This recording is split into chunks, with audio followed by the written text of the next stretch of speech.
आप सभी को नमस्कार। आज मैं आपके बीच में एक किताब पढ़ने जा रहा हूँ जिसका नाम है गीता तेरा ज्ञान अमृत, जिसके लेखक है किसान मसीहा संत रामपाल जी महाराज। गीता एक पवित्र सत्य ग्रंथ है जो अध्याय ज्ञान का कोश है। इसे वर्तमान में हिंदुओं के ग्रंथ के नाम से जाना जाता है।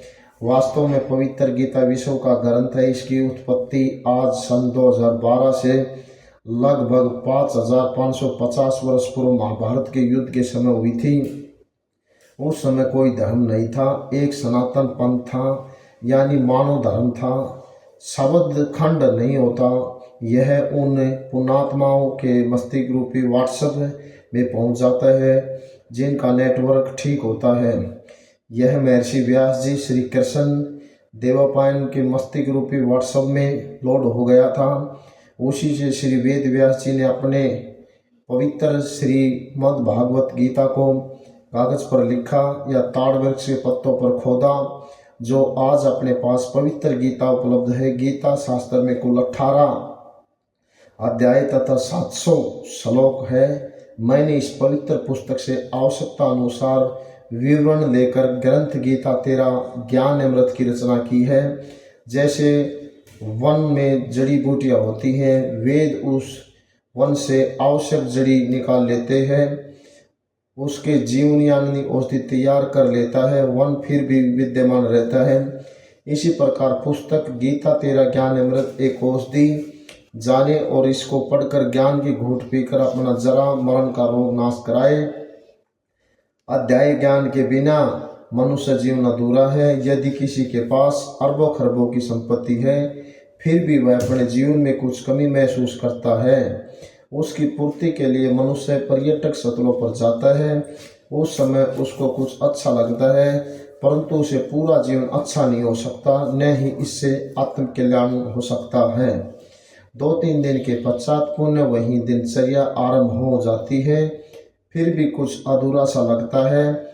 वह कमी परमात्मा की भक्ति की है। उसकी पूर्ति के लिए विश्व का धार्मिक मानव अपनी परंपरागत साधना करता है। यदि उस साधक की वह साधना शास्त्रों के अनुकूल है तो लाभ होगा। यदि शास्त्र विधि को त्याग कर मनमाना आचरण अर्थात मनमानी साधना करते हैं तो वह गीता अध्याय 16 श्लोक 23-24 के अनुसार व्यर्थ है। न साधक को सुख प्राप्त होता है, न सिद्धि प्राप्त होती है, न परम गति प्राप्त होती है, अर्थात अर्ध साधना है। कुछ श्रद्धालु किसी गुरु से दीक्षा लेकर भक्ति करते हैं। यदि गुरु पूर्ण है तो लाभ होगा, यदि नहीं तो वह साधना भी व्यर्थ है।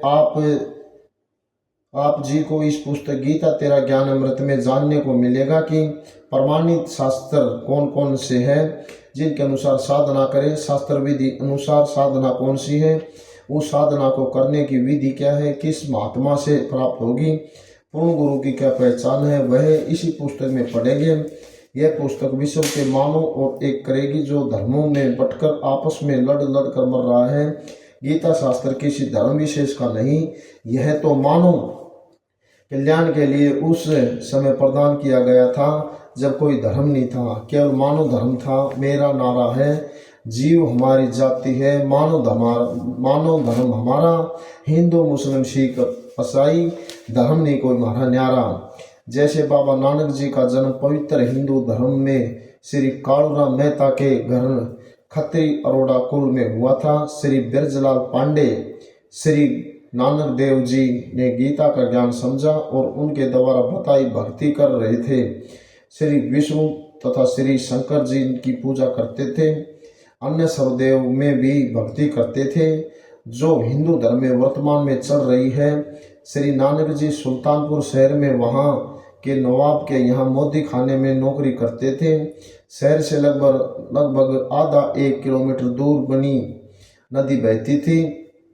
प्रतिदिन श्री नानक देव साहब जी उस दरिया में स्नान करने जाते थे।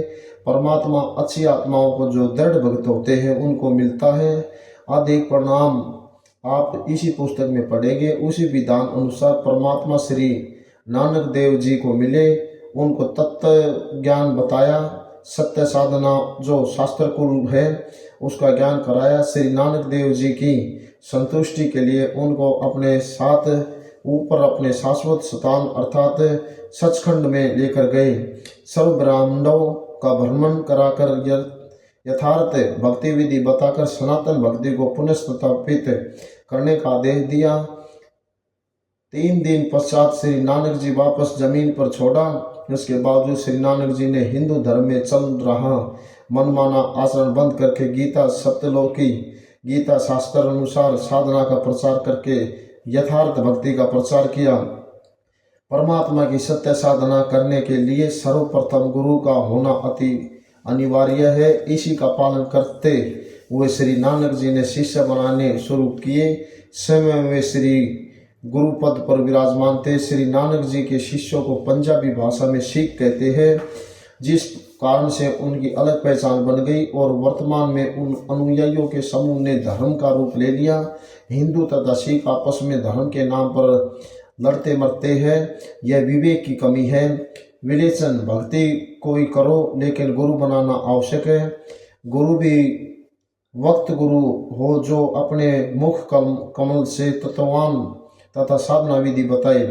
गुरु शरीर का यही नाम नहीं है। उस शरीर में जो आत्मा है वह गुरु है। शरीर 5 तत्वों का हो या इलेक्ट्रॉनिक वीडियो का हो, वह वक्त गुरु कहा जाता है। हिंदुओं में अधिकतर बिना गुरु के ही अपनी परंपरागत साधना करते हैं। उसी बिगड़े रूप को श्री नानक जी ने परमात्मा से ज्ञान प्राप्त कर ठीक किया था। वर्तमान में सिखों में भी वक्त गुरु का अभाव है। जैसे सूक्ष्म वेद में कहा है। सूक्ष्म वेद क्या है यह आप इसी पुस्तक से जाने कि रामकृष्ण से कौन बड़ा, उन्होंने भी गुरु किन हैं, 3 लोक के वे धनी, गुरु आगे आधीन। भावार्थ जो हिंदू श्रद्धालु बिना गुरु के मनमाना आचरण करते हैं उनको कहा है कि आप जी श्री राम तथा श्री कृष्ण जी से बड़ा तो किसी को नहीं मानते हो। वे 3 लोक के धनी अर्थात मालिक होते हैं। गुरु धारण करके भक्ति किया करते थे तथा अपने अपने गुरुदेव के चरणों में दंडवत प्रणाम किया करते थे। श्री रामचंद्र जी के गुरु जी श्री ऋषि वशिष्ठ जी थे तथा श्री कृष्णचंद्र जी के गुरु जी ऋषि दुर्वासा जी थे। संदीपनी ऋषि जो अक्षर ज्ञान कराने वाले अध्यापक थे। ऋषि दुर्वासा जी आध्यात्मिक गुरु श्री कृष्ण जी के थे। आपकी क्या बुनियाद है? आप बिना गुरु के भक्ति करके कल्याण चाहते हैं। सूक्ष्म वेद में फिर कहा है, कबीर गुरु बिन माला फेरते, गुरु बिन देते ज्ञान, गुरु बिन दोनों निष्फल है, भावे पूछो वेद पुराण।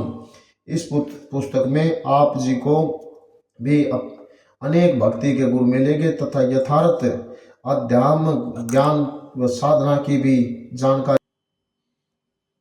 नमस्कार, मैं आप सभी से प्रार्थना करता हूं, अगर आपको ये वीडियो अच्छी लगी हो तो ज़्यादा से ज़्यादा लाइक करना, ज़्यादा से ज़्यादा सब्सक्राइब करना, ज़्यादा से ज़्यादा शेयर करना। आप सभी को नमस्कार।